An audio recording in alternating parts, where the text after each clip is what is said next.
Hi, I'm Nathan Fox. I'm chair of the MFA Visual Narrative Program at the School of Visual Arts, as well as co-creator and artist on the Weatherman series through Image Comics. And you are watching The Experience.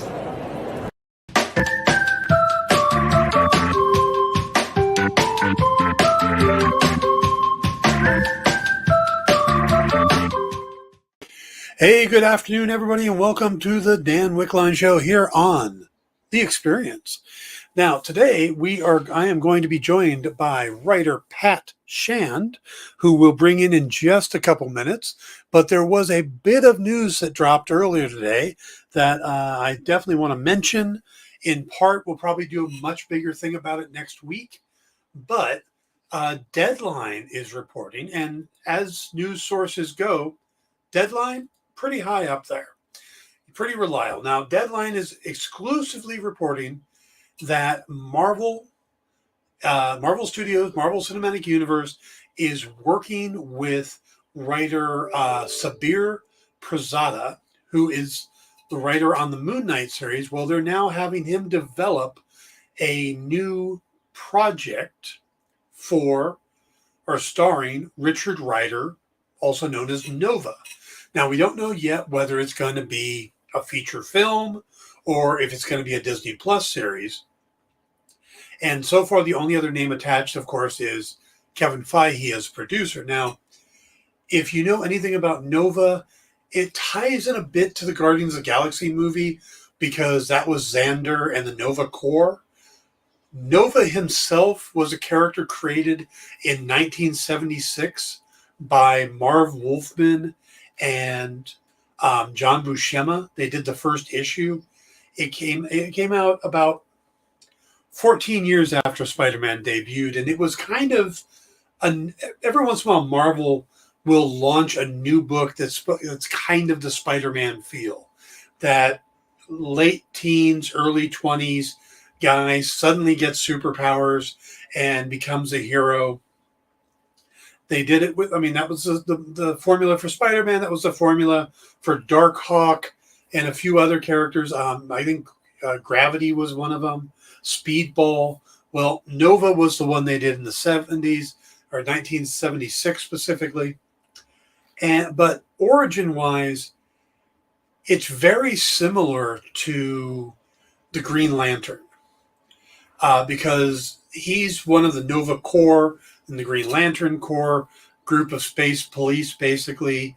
The Richard Rider gets his powers from a dying Nova Centurion named Roman Day. Gives him his powers and hopes he'll pick up the battle, which is very similar to Abin Sur. So there's a lot of similarities between the two characters. I remember I don't think I got the first issue of Nova, but I got the second one when I was a kid in stores, and it read so much like a Spider-Man book that I felt like I'm getting in on the ground floor of a new Spider-Man. This is so cool. So Nova's got a special place in my heart. He's a fun character. There's been talk about bringing him in for a long time. Now, there's two Novas right now. There's a younger version, Sam. Can't think of his last name, but he's the second Nova. But right now, the talk is that it's going to be Richard Rider. They're going to go with the original. And again, Prasada is writing it, and he's got the Moon Knight series now. Everything else about it, we don't know yet. When it'll come out, like I said, whether it's going to be a movie or if it's going to be a TV series, who's going to play him, all that stuff remains to be seen. But the key is we are going to get a Nova series, a Nova in the MCU, which is very cool. He's a fun character. Again, a little bit Spider-Man-like, a little bit Green Lantern-like in story, but look for this character.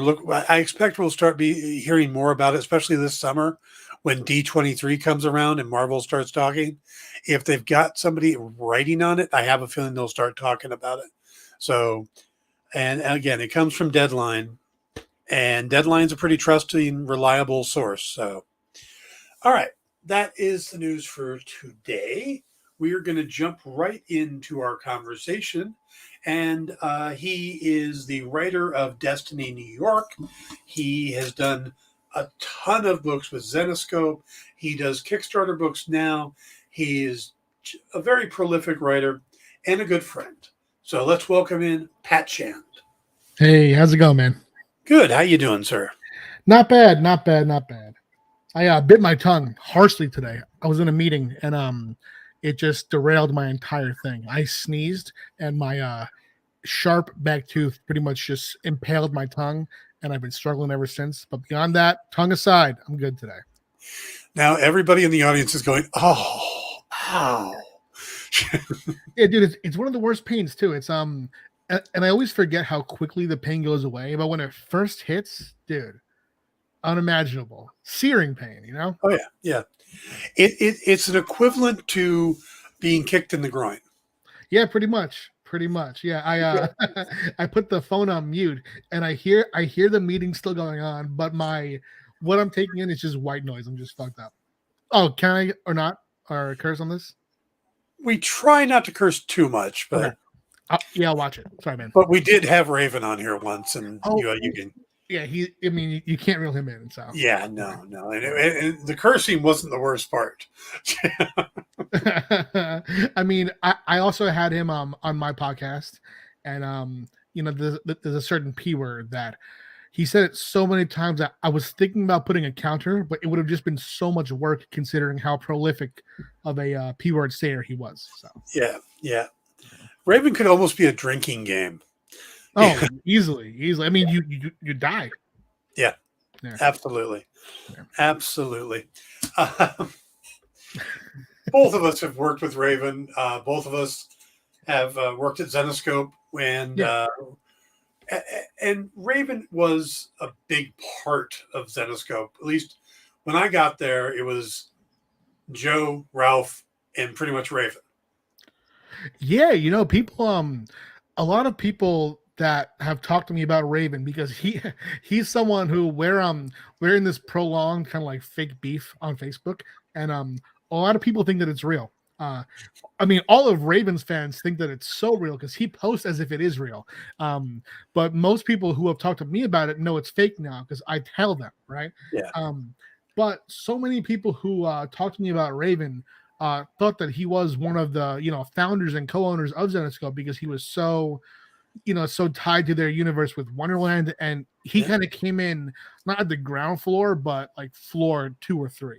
But yeah, when I came in, I was actually I was thinking that he too was one of the main bosses, and I got in trouble for that because it's actually Ralph and Joe who own and run Zenoscope, and there was one con where they it was a Raven focused con kind of. It was Phoenix, so it was like his home show. So Zenoscope flew me up. I was staying with Raven, and when I did the show, Raven was just taking me around. I did panels with him. He would just take me to meet so and so, do this, and that. And in my mind, I was working, right? And then I was taken to have a meeting with Ralph and Joe at Philly, Wizard World Philly, as it started, and they were like, Pat, the next time that we take you to a convention, you can't just F off the entire time. You can't just like walk around with Raven. And I was like, I thought that Raven was the boss too, that I was following him as an employee, and that's when I realized that, he's my editor, but he's also a crazy person, Yeah. I got in there before, just as Wonderland was starting to take off, because I came in to do Sinbad, right, which was separate enough, and I actually my doorway in was a guy named Sean Shaw, who was supposed to draw the book and then flaked. So basically, he got me in and then disappeared. So, yeah. The art I remember being really good on Sinbad, though, right? I don't remember who did it, but I do. When I first started to write for them, I asked for every trade, and back then, they had PDFs, but it was a different situation. It was 2011. So instead, I just met them at a convention, and they just gave me all the trades. And I remember going through Sinbad and that being one of the early ones where I was like, oh, damn, they're finding their art style really, really nicely here. Yeah, we went through so many artists on Sinbad. We started off with Gus Vasquez for the 0 issue, lost him, went to Paulo Pantolian for a few issues. Yeah. And then from there, it was like Ron Adrian, Tone Rodriguez popped in for an issue and bounced around. And then near the end, we hooked up with Brent Peoples for about 4 or 5 issues. So, but yeah, for a while there, we were getting a lot of guys from Art House Graphics. Okay. Yeah. The South American company, and it would just change. So, but a lot of the time it was me going, okay, you got to stay focused. And I actually did some layouts for the covers and stuff like too. So it's pretty crazy that whole Sinbad run. But yeah. So now, what did you first do over at Zenescope?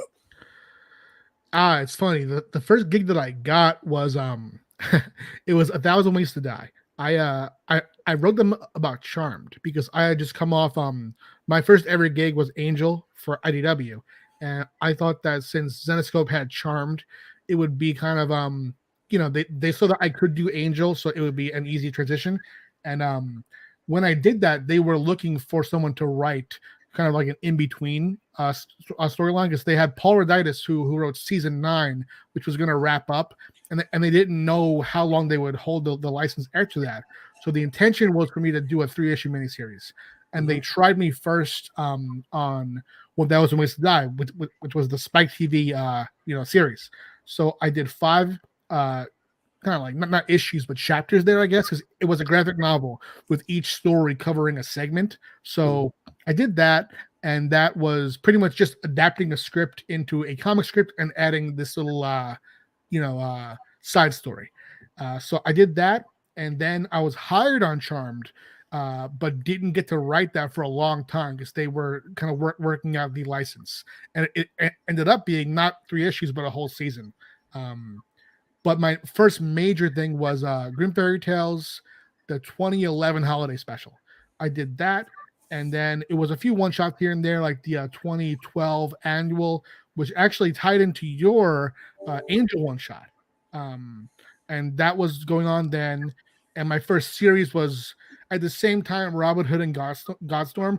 Robin did come first, but Godstorm actually came out first because there was a 0 issue, and they had invited me to come on there after seeing what I did with Robin Hood 1 and 2. I had done those ahead of time, so we had time then to get me in on Godstorm because that's around the time when they were going to give me the staff writer gig. So I did Robin first, but Godstorm came out first. Okay. Zenescope is an interesting company. Yeah. I know for me, I got, other than Sinbad, most of my work was I got a lot of last minute calls. Yeah. And what's funny is I was actually talking to Joe about this, Joe Bruscia. I called him about, I guess, a year ago or so now, because back in the day when I was a staff writer, I would go to these writers' rooms. We would be, Ralph, Raven, Joe, later on Dave Franchini. We'd all be together in a room, kind of like working out the entire year of stories. And then when I became freelance, I did a few issues here and there, but then I dropped off because I felt like I had, done everything that I needed to do with that universe as it was. But then I started to see them doing such interesting and new stuff with this new format of like these. Every series is done as one-shots now, which is very intriguing to me. So it made me call Joe. And number one, I publish through Kickstarter now, and I try to do about 6 books per year. And looking at Joe's direction for the company, it was very interesting to me. And I also had a conversation with him where I was like, I understood so much more of what he went through as a publisher and how difficult it is to wrangle so much, because what I didn't realize back then when I was a staff writer was how much went on, besides the creation of comics.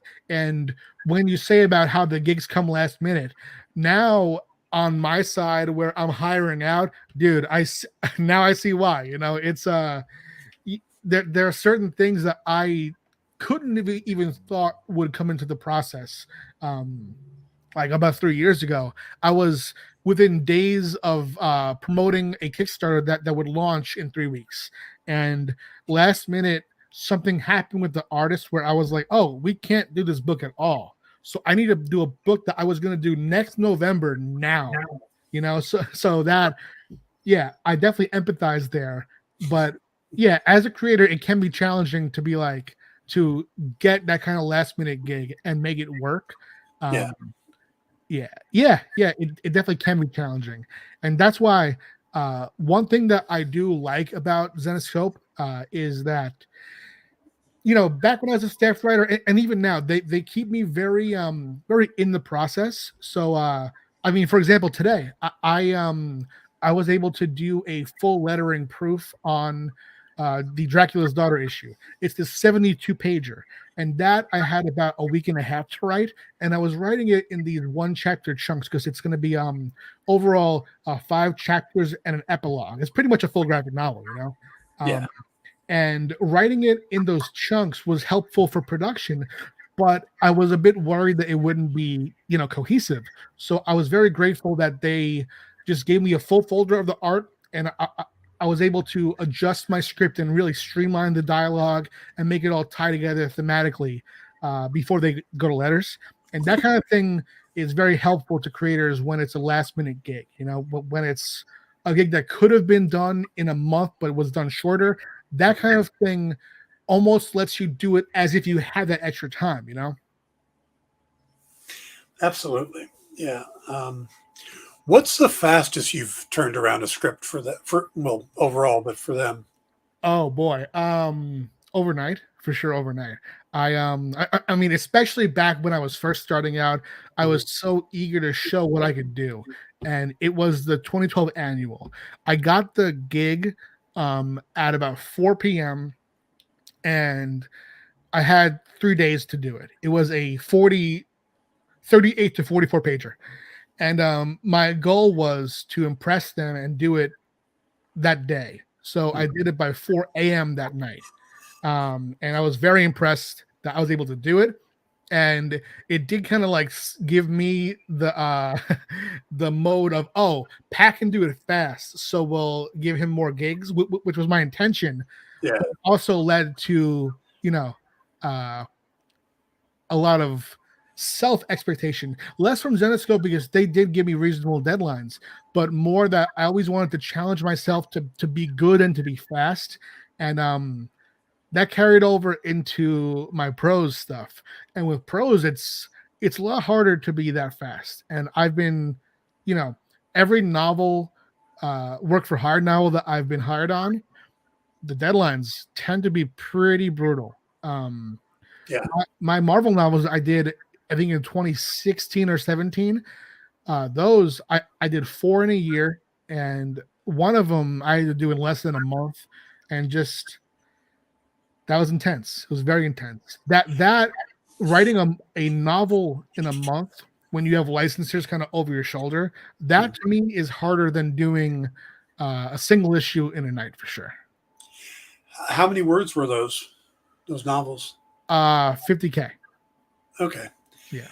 Yeah, that's about what I was doing with the Dynamite books when I was doing Vampirella and stuff. Was I had it down to about 20 days for a 50K novel. Yeah, dude, it's tough. It's tough. Yeah. When that happens, when that's your timeline, the rewrites can be brutal. I always really wanted to get a tight outline fully approved, and usually in almost every situation, Marvel caught any major plot points to change before my draft. In my Thor novel, they didn't. I wrote in the tracksuit guys from Hawkeye, and this was pre-show, so they had only really appeared in Matt Fraction's Hawkeye, but I loved them, so I really wanted them to be in this Thor story. So I had them in the outline, approved. I wrote it, and as soon as the draft was submitted, the note was, oh, we can't use them at all. They're being saved for something. So I was like, but they wanted the plot to go the exact same way as it went with them, but without them. So I had to come up with guys to use that worked for Marvel, that played the exact same role and didn't talk that way, which was a lot of what those scenes, the humor in those scenes was based on. So I really had to kind of last minute grind that one out. But overall, it's my favorite one of all my 4 Marvel novels. So cool. Yeah, I did. The overnight turnaround. I had one of those myself. With Joe called me up at like 4 or 5 o'clock. Said, "Yeah, we need the. I think it was the Tales of Neverland, the Croc edition." Oh yeah. Yeah, it's like we need it tomorrow. Yeah, I got it back to him by noon the next day. I'm like, here you go. There you go, man. Yeah, it's rough, but it feels good to do it. It feels like you're a superhero because not all writers can do that. Some writers can't do it within 3 months, but so it feels good. But it isn't a thing that we should be doing a lot, is what I think now.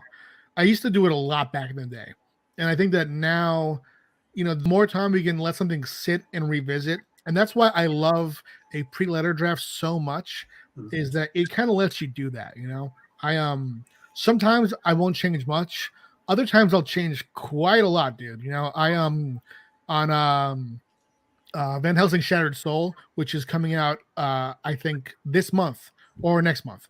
Yeah, the first week of April. That one I did change quite a bit. I wanted to get the voice of the lead character perfectly done, because it's this new villain who hasn't spoken before, and he has a very interesting and unique affliction. So seeing the art and seeing the way that the character was portrayed made me really revisit how his narration plays out, and that I think is a great benefit for writers that when we can do that. Is there anything at Zenoscope you would love to go back and revisit? Oh boy. All right. So that's one of the things, though, is that what drew me back to Zenoscope is how new and fresh things are. So there are characters who I've written before that I haven't written in a substantial way that I was happy to revisit and kind of meet them anew. For example, I've written a few issues of Tales of Terror, which the lead in that is Carrie's, but she's more of a crypt keeper type character. She is more of the storyteller there. So I've written her before, but I got a chance to do a 64-pager with her, which is really this tale of a war between hell and the concept of death. And it's really through her point of view. And I did it like a tragedy. And that was my first time, writing her as a character beyond her as a storyteller, but her as the actual character. And that was very cool for me. My main work has been revisiting, though. I revisited Van Helsing. I had my first run on her was from her first series all the way to the end of her 4th series. And now I'm on a new run where they're all one-shots, and I'm building this new storyline with Dave Franchini and David Wall, where it's very different. My first run was a kind of gothic horror. This is more of a sci-fi horror, and it's fun to revisit because it's different. Part of the reason why I didn't stick around and do much freelance after my first run as staff writer was because I'd been on every title. I had been either editor and hired out writers, or had been, the writer on most of their books for a while. And I was, somewhat known as the Zenoscope guy. And I wanted to kind of break from that and find my own voice. And I was happy to come back and read some of Dave Franchini's work and see how much he had changed these Zenoscope universe, and how much had been added to it. So when I come back, I'm excited to find and dig for the new. We have this character. I'm not sure how much I can say about her, but she's a witch. She is the lead antagonist of Van Helsing Hour of the Witch, which is my one shot coming out, I think in April, late April. That character has been really cool, and I've been a champion for her, kind of pushing to have her in more stuff and to write her more. So I'm interested in checking up on some characters, but I don't think I would want to do for at least a longer while. For example, second Robin Hood run. Robin Hood, I was on for so long, that I think that it'll be more interesting to see her kind of show up maybe in Van Helsing and do a small role. But I'm much more interested in tapping into what's new, That makes sense. Yeah. So now you said you've got a Van Helsing book coming out next month. Yeah.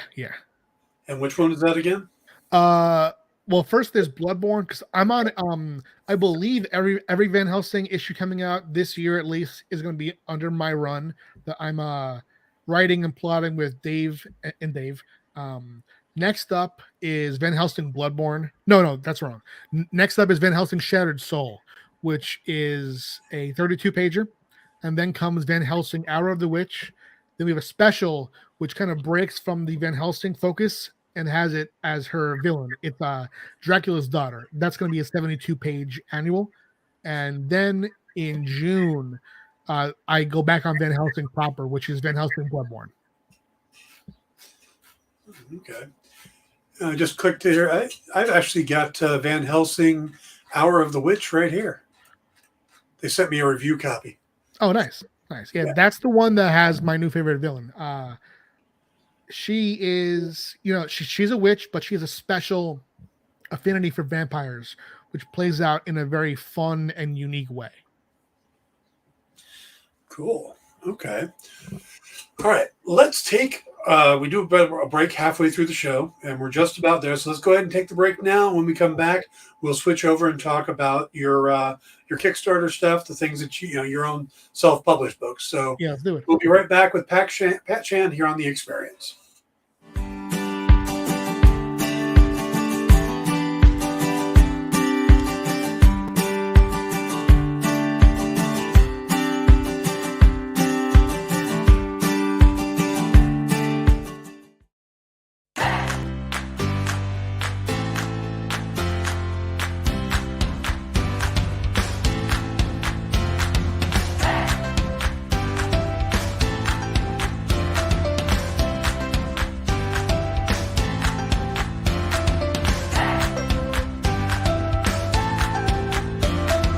There's something for every imagination at your local comic shop.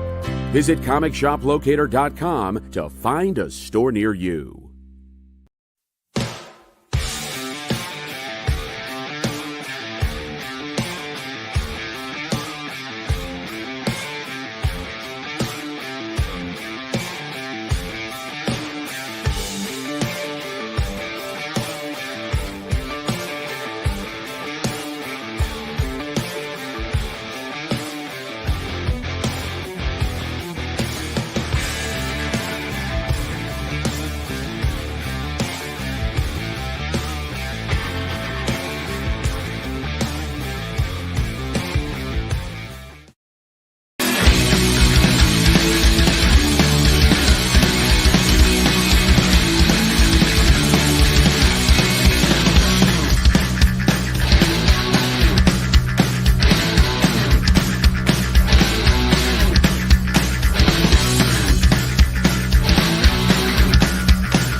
Hey everybody, welcome back to the Dan Wickline Show, and stick around here on The Experience after this.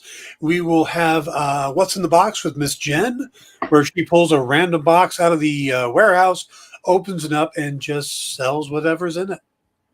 Could be anything. Might even be your lunch.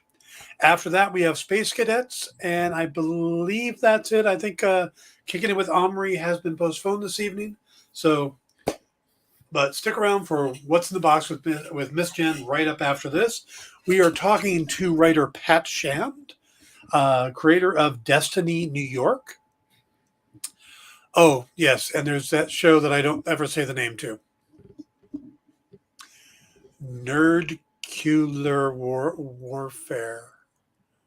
Actually, that says Warfare, but okay, yeah, the editor at heart, all right, so let's talk about the Destiny in New York. Now, that's an ongoing, right? Yeah, it's an ongoing, both from my company, Space Between Entertainment. I do at least one Kickstarter for it per year, as well as our spinoffs. It's a branching out universe. So we have a main title and spinoffs. And Black Mask Studios has picked up the series for single issues.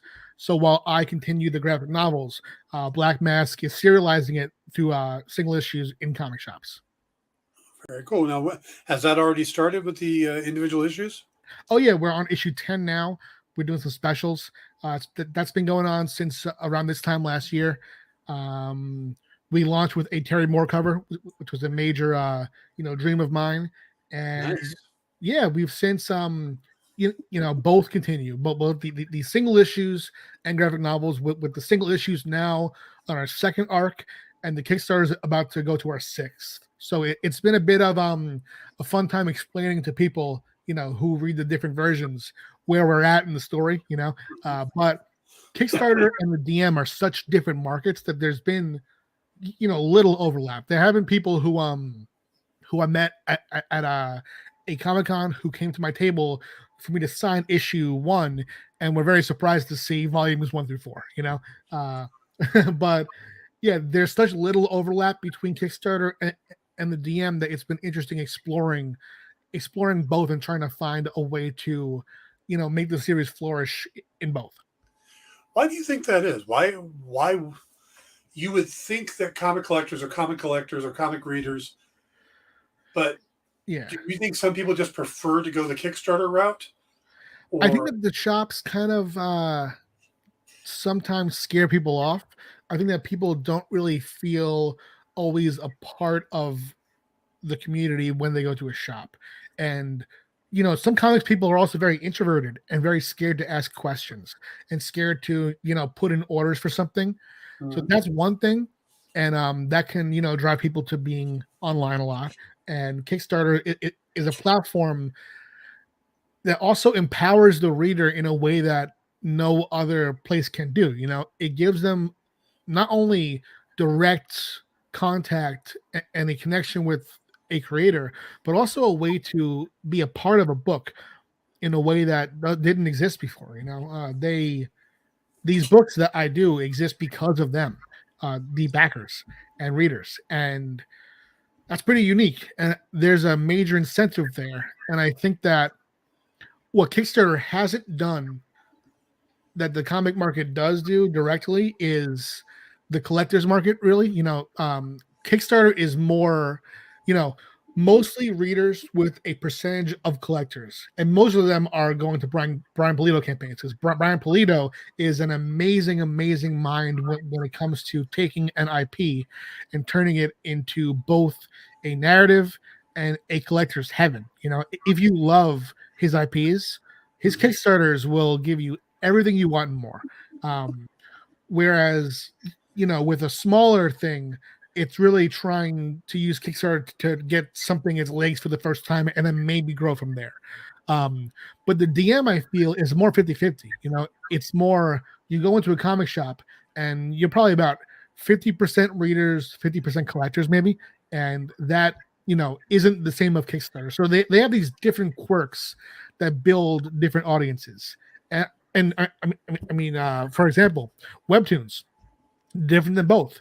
That's also this audience that neither has tapped into very well. Though when a webtoon that's popular does a Kickstarter, it tends to break records. That those audiences do connect in a small way, but they're also just so separate that I want to find a way to explore all of them in the best way possible. Now, how much of the collector's side have you gotten into with your Kickstarters? Like the multiple covers and cover upgrades and stuff. I participated in a Kickstarter earlier this year for a graphic novel I wrote. And I know one of the big things everybody wanted was, oh, what about upgrading the covers? What about doing emboss or different? Yeah. And so how much has that played into your Kickstarters?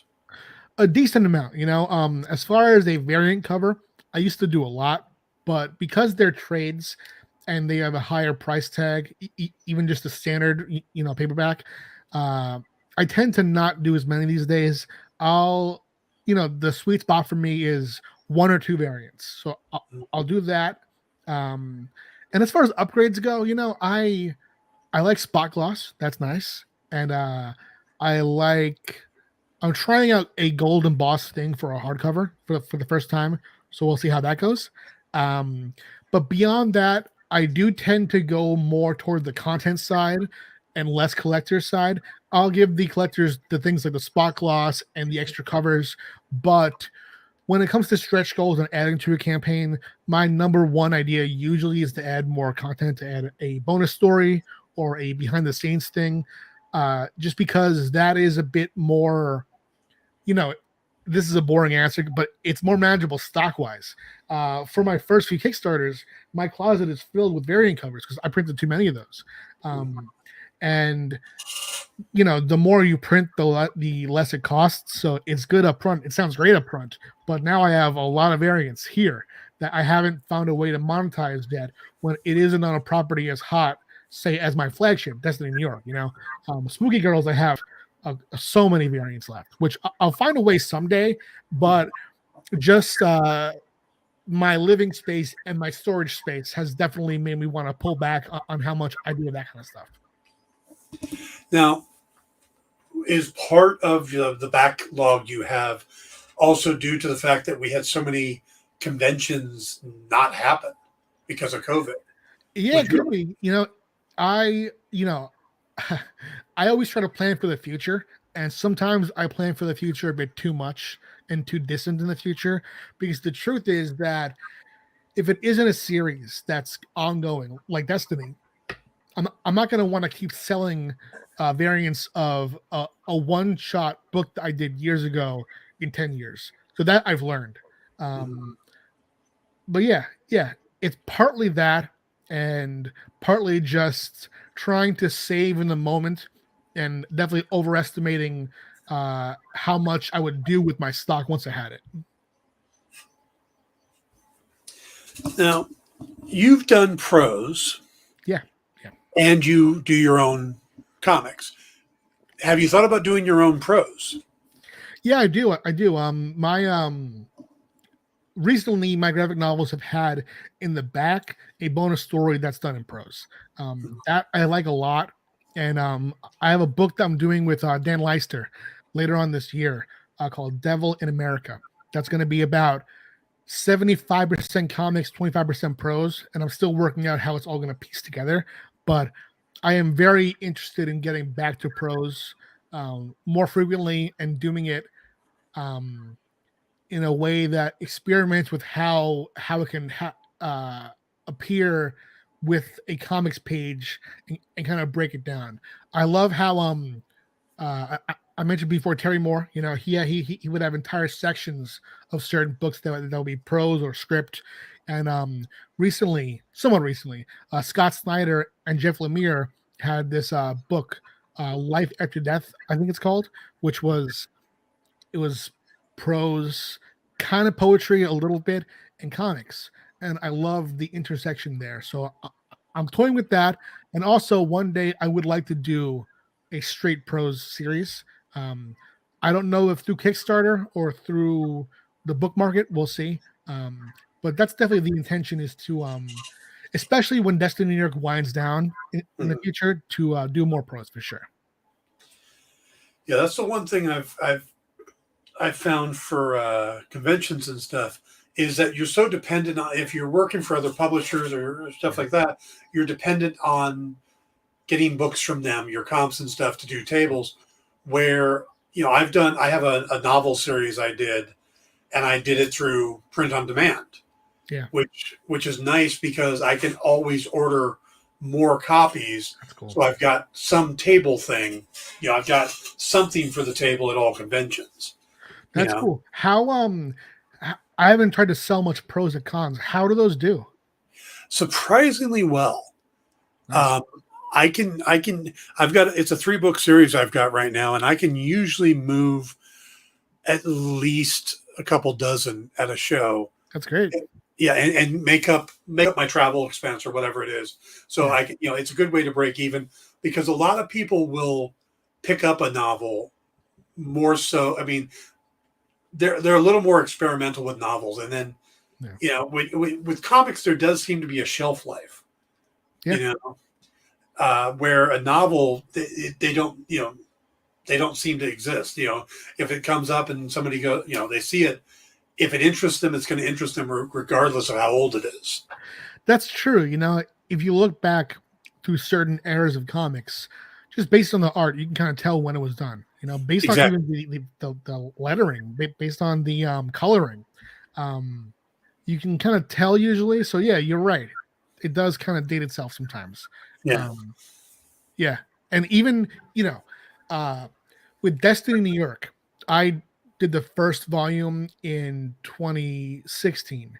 And when I was putting out the single issues through Black Mask, in my head, I was thinking, it's awesome to do this, but I love the new stuff that we're doing so much that I do wish that everyone seeing the first few issues could also see what we're doing now. But my thought was just to, believe in myself and just trust that people will like the work. Because the truth is that no matter what the issue is, I always second guess something, even though I am very confident in the work. There's always that voice in the back like, oh, but what if this? And usually I'm confident enough to be like, nah. But I do have those thoughts, though. Now, we've been talking about it, but for those who don't know, what is Destiny New York? What's the pitch for it? The pitch is, it is about a girl who had a prophecy made about her when she was young. She completes her destiny when she's just 13. So when we meet her, she's entering her 30s, trying to find out what her life, post destiny is. All these fantasy stories always, the climax is the character, fulfilling a prophecy, reaching their destiny. And my idea was that kind of person who, does the greatest thing that they'll ever do in their teens. That person is like a child star in our world. So how does that kind of pressure in your childhood impact you and make it difficult for you to come into your adulthood? How does that kind of stagnate you? And it is a romance between that character and someone who is the last surviving daughter of a mystical crime family. So it's this ongoing saga that follows those two. And as we advance, it kind of branches out from them, and we meet more people in the world who are going through similar issues, some very different, and we spread that into our spin-offs as well. That's an interesting idea. It's like maybe think of Harry Potter. The Harry Potter books get to the end, we see him with Ginny, and he has kids. But what was his life after he defeated Voldemort?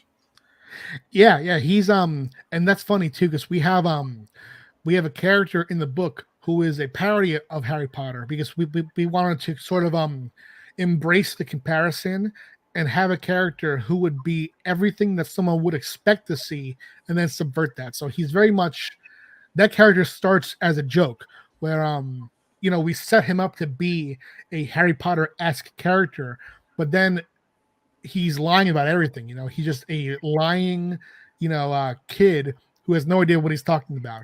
And he was always a fun and kind of light character to write. And he was in volume 1. And then my goal with that character, and really every character, is that if I have a character whose role is to be a joke or a bit, to eventually develop them in a way that subverts even that bit that was originally subverting what you expect, you know. And yeah, my idea with this book is that we have our leads, but every character who we meet eventually becomes the main character or a main character. Like I have a character in volume 1 who is, for 3 scenes, he was the lead character's friend at work. He supports her, he asks her questions, and he talks about his home life, but we don't see it. So in chapter 4, as I was writing, he was doing it again, and I was like, nope, too much of this. So I, instead of following her, I followed him home and explored his home life that way.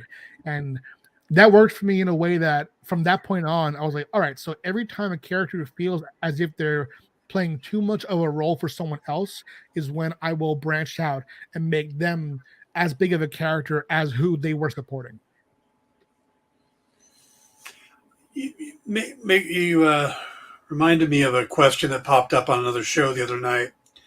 We were talking about Scott Snyder's new books and how they seem really exposition heavy. As a writer, how do you avoid that? How do you avoid exposition heavy, getting that information out there without it just seeming like an info dump? What I think is this. It helped me to be an editor for a while because I could see in scripts that I would look at, I would have the reader experience. You know, I would see, oh, in this scene they're explaining, but I already know this. You know, I know this from the dialogue before that, and the rest I can infer. So I would always see in both works that I would read for fun and for work. I would see those moments when the exposition was too much, where it was too where it almost felt like talking down to the reader, and it doesn't come off as condescending. It comes off as insecure because I know that impulse. I had to make sure that the reader knows this. That's the impulse, and I would go through my own work and look for that insecurity, because the truth is that, I mean, I would say that you know this, Raven knows this. A writer who writes for a living knows this. When we look at a work, we know the moment. We know when we wrote that line that was only to explain. Even if we hit it, even so, we still know. You know, it still pings us as, I wrote this, but would the characters say that? Or are they saying it because I need the reader to know something? And I look to identify those lines and to challenge myself to, number one, ask, do I need this at all? And if I do, how can I communicate this information in a way that is more natural and doesn't feel like it's giving information, but feels like actual content? And that's how I do that. And the truth is that these days, I would much rather leave the audience confused than feel spoken down to. Because, I mean, so much of what I love as a reader or viewer is work that makes you think, oh, why did they do that? And the more you think about it, the more it'll sometimes enrich the story for you. And that's what I try to do in my work.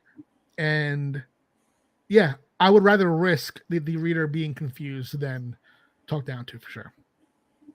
All right. We're starting to get close to the end of the show, and I want to throw this one out at you. What's coming up? You talked about Van Helsing. Yeah.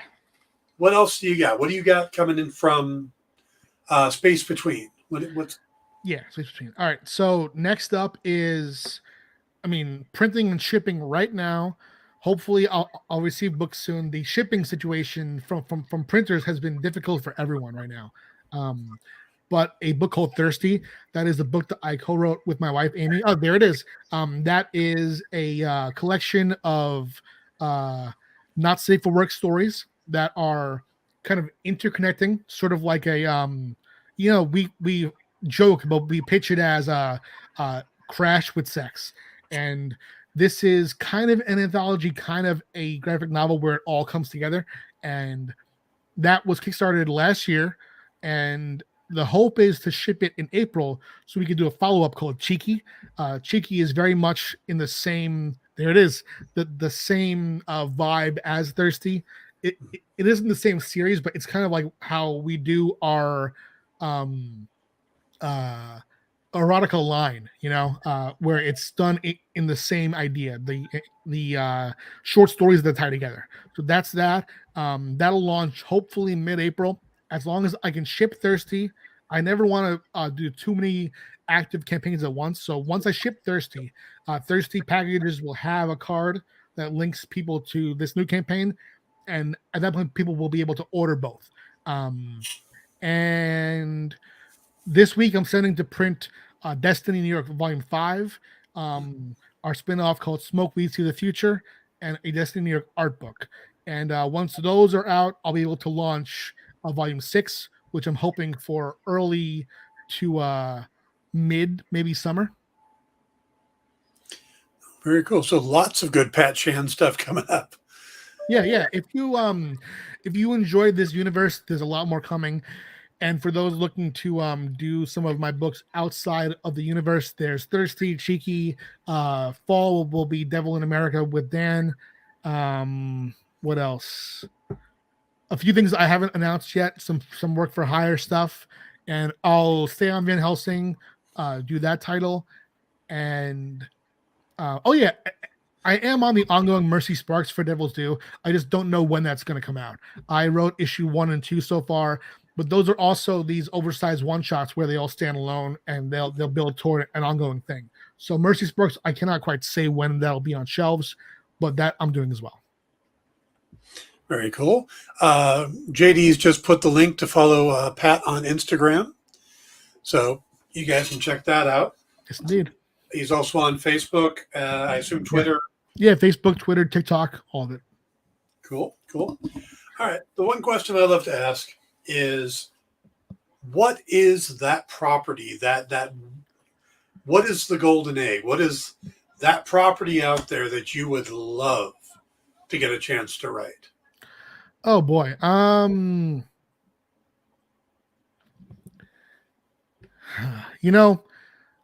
In the past, I've said Buffy.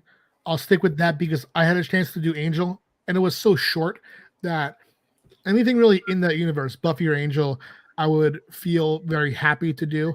The one thing that kind of pulls me back from it, though, is that my writing with Zenescope, it's so their characters are all, female badass characters who fight monsters. So I've been compared to Buffy a lot in that respect. And I get it, but I've tried to shake that comparison a lot with recent work, but I still have genuine love for that IP so much that I would like to at some point write for that. And even though I have written for Thor for Marvel, I would love to write the Thor comics and see what I can do there just for a longer run, because there's a novel, you could do a lot, but I would love a run that spans years that I could do. That'd be very, very fun. So those two, and I'll just throw in one also maybe is Supergirl. I have a good idea for a Supergirl run that I would love to do it someday. It isn't the thing that I think about a lot these days, but if the chance were given to do a single DC book, I would love a crack at it. And which artist? If you could pick whatever artist you wanted. Oh boy. I would say Eliza Ramboli. She did Destiny New York 1, 4, and 3, and she has since gone on to do amazing creator-owned stuff for Skybound and Black Mask. And to me, there is no one better. She's great. Very cool. All right. Anything else you want to plug in the last minute we got? I would say those who want to laugh can check out Raven Gregory. He has been doing stand-up. He's funny. He isn't quite as funny as me, but he's funny. He is a good friend. Our fake beef will rage on because the thing about Raven is that, he's a great writer. He started out very strong, but I've lapped him, right? I've gone circles around him by now, but he might disagree. And if you go to his Facebook and annoy him, he'll have a funny reaction for you. He's a good guy. Raven is a good guy. And so is Pat. Thanks, man. So So you did. well, I appreciate you coming on and chatting with me for the hour. Thanks, man. Yeah, and good luck with the Kickstarters and with Van Helsing. I appreciate it. I'm going to be reading the Hour of the Witch probably right after this. I didn't realize I had it. Oh, sweet. But I am going to read this right after this and be ready to talk about it on our show when it comes out. Awesome, man. Thank you. So thank you all for joining us. I'll be back next week where we'll talk about a lot about Moon Knight. Also, we'll have guest Christy Shin talking about her upcoming Kickstarter next week as well. So stick around for What's in the Box with Miss Jen starting right after this, and have a good weekend. Good night, everybody.